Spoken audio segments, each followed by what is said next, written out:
নমস্কার বন্ধুরা, সোনামনির কিচেনে আপনাদের প্রত্যেককে ওয়েলকাম। আশা করছি আপনারা সবাই খুবই ভালো আছেন। ঘরে থাকা সামান্য কিছু ইনগ্রেডিয়েন্টস দিয়ে আজ বানাবো নবরত্ন কোরমা। এটা ভাত, রুটি, পোলাও বা ফ্রাইড রাইস যা দিয়েই খাবেন খুবই ভালো লাগবে খেতে। তাহলে চলুন দেখে নিই আজকের নবরত্ন কোরমা আমি কেমনভাবে বানাচ্ছি। প্রথমে সবজিগুলো আমি কেটে নিয়েছি। নবরত্ন কোরমাতে মোটামুটি 9 রকমের সবজি লাগে। এখানে আমি নিয়েছি ফুলকপি, বিনস, গাজর, আলু, টমেটো, পনির, মটরশুঁটি আর নারকেল একটু। এখানে 8 রকম সবজি হয়েছে। যদি আপনার থাকে বাড়িতে, আমার ছিল না বলে দিইনি, তাহলে কর্ন অথবা মাশরুমও দিতে পারেন। এখানে কিছুটা রিফাইন অয়েল গরম করতে দিচ্ছি। তেলটা গরম হয়ে গেলে পনিরগুলো ভেজে নেব। পনিরগুলো ভাজার সময় কিন্তু গ্যাসের ফ্লেমটাকে লোতে দিয়েই ভাজবেন। আর আজকের এই নবরত্ন কোরমাটা কিন্তু রিফাইন অয়েল আর ঘি দিয়েই বানাবো। এতে কোনো সরিষার তেল ব্যবহার করব না। আর আপনারা যদি চান তাহলে পুরো রান্নাটা ঘিতেও বানাতে পারেন। এখানে পনিরটা যেহেতু বাজার থেকে কেটে আনা হয়েছে, তার জন্য স্কোয়ার শেপের, আপনারা বাড়িতে এনে নিজেদের পছন্দ মতো শেপের কেটে নিতে পারেন।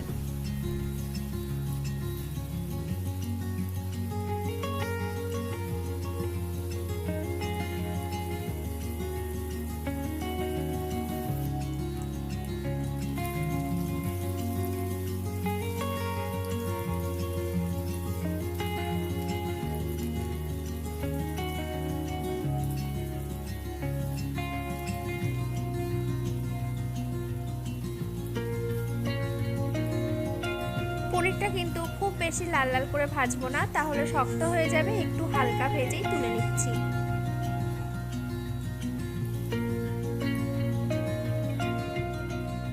পনিরটা ভেজে তুলে নিয়েছি। এবার এই তেলেই ফুলকপিটা ভেজে নেব।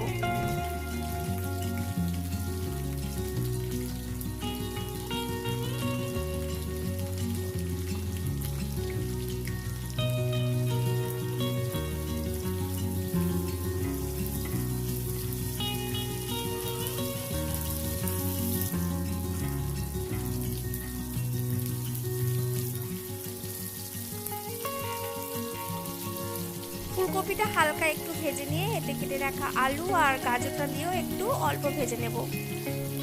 যদি আপনাদের সবজিগুলো বেশি হয় তাহলে আলাদা আলাদা করে ভেজে নেবেন।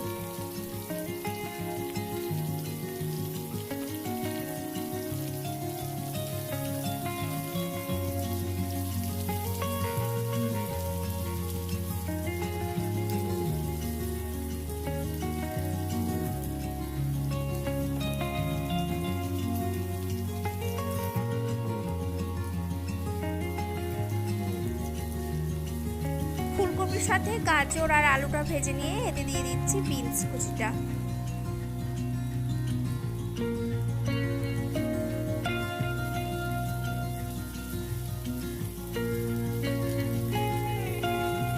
সমস্ত সবজিগুলো 2-1 মিনিট নেড়ে নিয়ে এতে দিয়ে দিচ্ছি পরিমাণ মতো লবণ।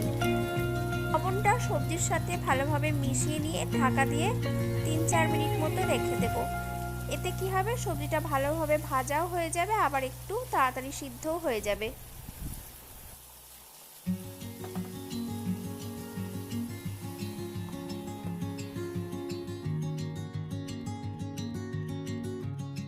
চার মিনিট পর আমি ঢাকনাটা খুললাম। সবজিগুলো মোটামুটি ভাজা হয়ে গিয়েছে। এবারে এটা তুলে নেব।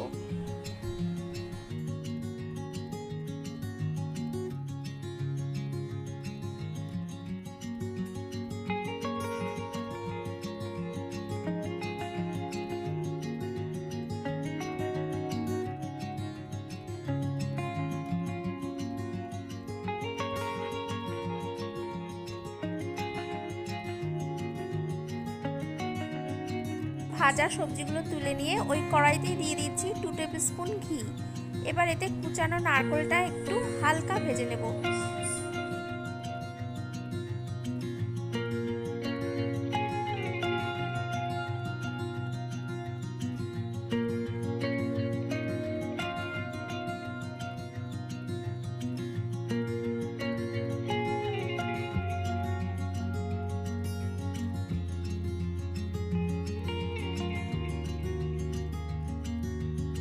নারকেলটা হালকা একটু ভেজে নিয়ে এতে দিয়ে দিচ্ছি কিছুটা কিশমিশ।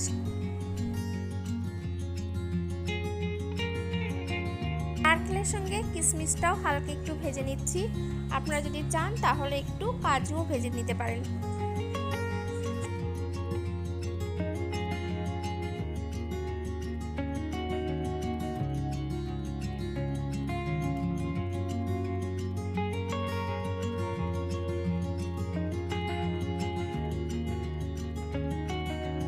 নারকেলের সঙ্গে কিশমিশটা সামান্য একটু ভেজে তুলে রেখে দিচ্ছি।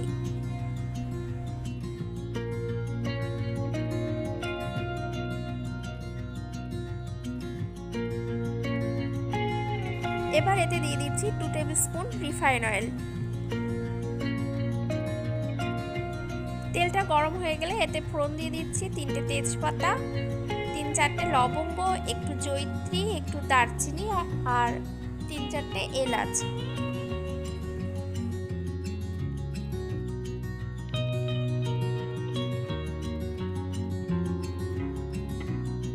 এগুলোর থেকে সুন্দর একটা মিষ্টি গন্ধ বার হলে এতে দিয়ে দেব কুচানো টমেটোটা।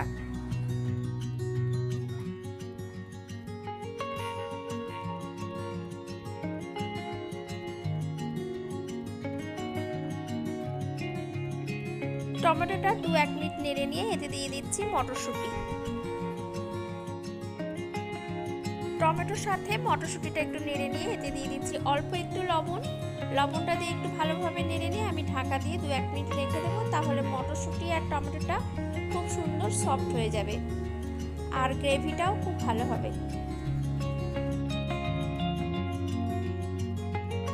আর অন্যদিকে এখানে একটা বাটিতে আমি 1 টেবিল স্পুন চাল মগজ, 1 টেবিল স্পুন পোস্ত আর 10-12টা মতো কাজু ভিজিয়ে রেখে দিয়েছি। এগুলো একটা মিহি পেস্ট বানিয়ে নেব। আর এখানে মটরশুঁটি আর টমেটোটাও ভালো সফট হয়ে গেছে। এবারে ওই কাজুর পেস্টটা আমি দিয়ে দিচ্ছি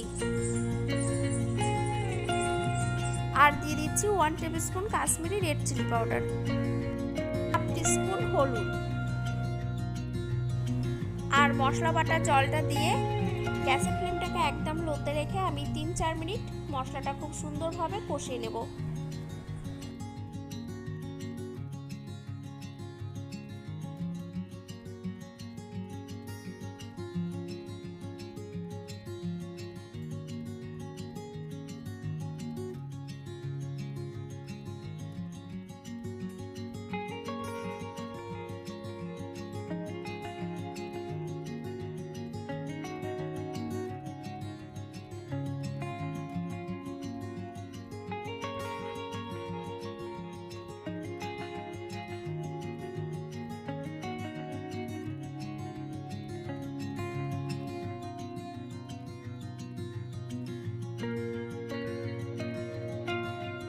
মশলাটা 3-4 মিনিট ধরে খুব সুন্দরভাবে কষিয়ে নিয়েছি।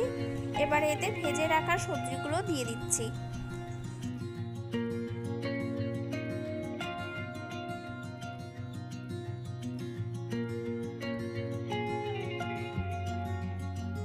ভেজে রাখা সবজির সাথে মশলাটা ভালোভাবে মিশিয়ে নিয়ে কিন্তু কভার করে 3-4 মিনিট আরও কষিয়ে নেব।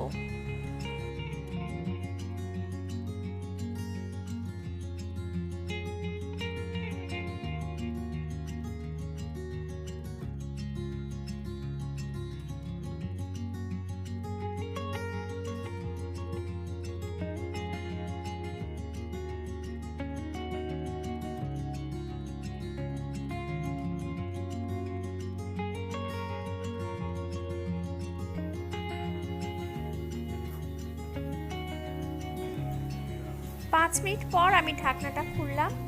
খুব সুন্দরভাবে সবজিগুলো কষানো হয়ে গেছে। আর একটুখানি কষে নিচ্ছি, নিয়ে এতে দুধ দিয়ে দেব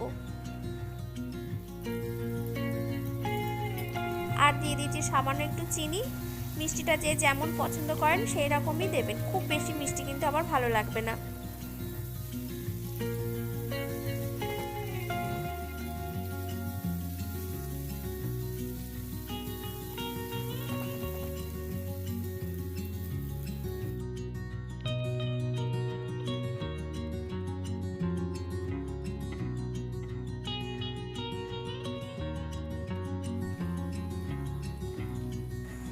এবারে দিয়ে দিচ্ছি দুধটা।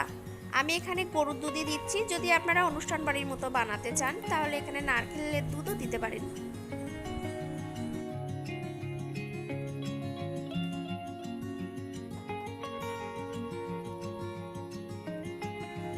দুধটা ফুটে উঠেছে, এবারে দিয়ে দিচ্ছি ভেজে রাখা পনির, ভেজে রাখা নারকেল আর কিশমিশটা।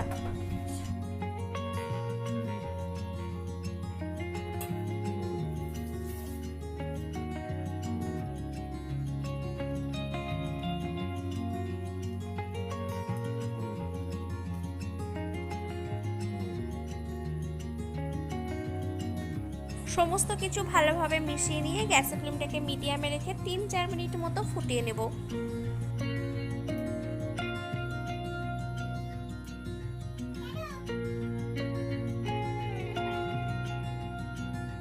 দিয়ে দিচ্ছি হাফ টিস্পুন গরম মশলা গুঁড়ো।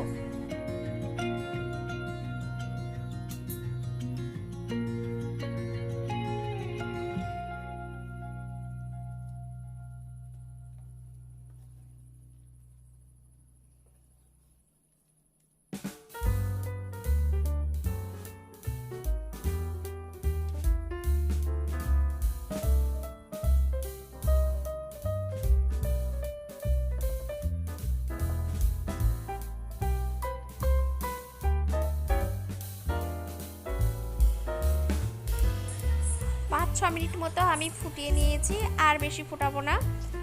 আর নামানোর আগে দিয়ে দিচ্ছি 2 টেবিল স্পুন মতো ঘি।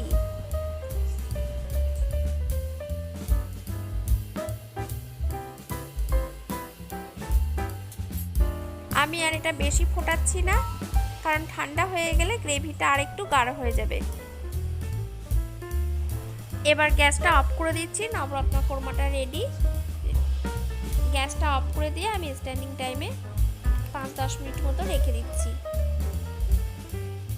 ভিডিওটা কেমন লাগলো আমাকে কমেন্ট করে অবশ্যই জানিও, আর একটা লাইক করো। আর আমার চ্যানেলে যারা নতুন, আমার চ্যানেলটাকে সাবস্ক্রাইব করে আমার পাশে থাকার জন্য অনুরোধ করছি। আজকের মতো এই পর্যন্ত, দেখা হবে আবার অন্য কোনো নতুন ভিডিও নিয়ে।